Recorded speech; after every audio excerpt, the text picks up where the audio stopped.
chaos, and they get exhausted by it as well. Let me just add to what you're saying, an observation I've had in the last 24 hours from pinging Democrats and frankly, inviting them on this show. What Trump has done, again, wittingly or unwittingly, is to completely resuscitate the Democratic Party. They were flatlined spiritually, politically, right. Basically since the election night.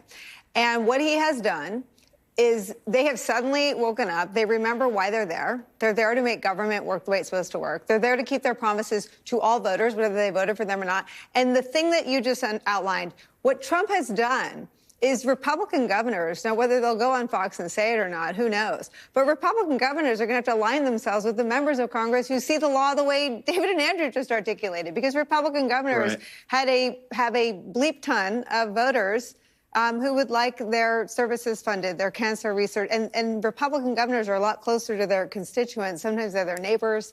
They can show up. I mean, they're going to want to know why the Veterans Affairs mental health appointment they drove 3 hours to and waited 2 months for was suddenly canceled because of a political stunt. And what Trump has done is by pulling this political stunt, he has completely resuscitated the Democratic Party against him.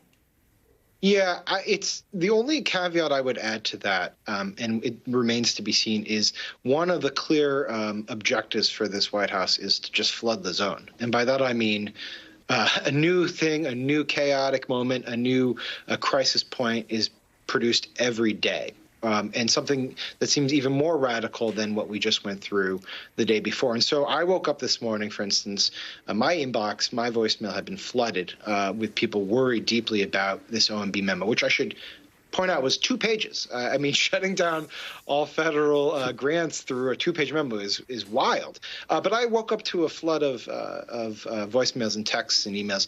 And the first thing I saw from the Senate Democrats was they were going to do a press conference going after Trump for the pardons of those who were involved in the January 6th riot. Noble, politically perhaps beneficial, but also that was a week ago. That was one day after Trump's inaugural where he issued those pardons.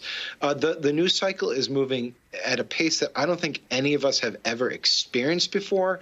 And the Democratic Party may be revived by some of this stuff, but they do need to get going, because sooner or later another crisis will present itself and we will be like, oh, yeah, remember that time they tried to shut down Medicaid? That was a week ago, and now we're on to something else. The difference is caring about the pardons requires a human to care about somebody else. Even a cop requires a cop to care about another cop.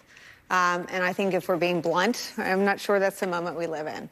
But this is about you. This is about your drugs. This is about your child care. This is about your food stamps. This is about you. This is not something that the voters, people who voted for Democrats, people who voted for Republicans, people didn't vote for either because they didn't think there was anything in either franchise for them.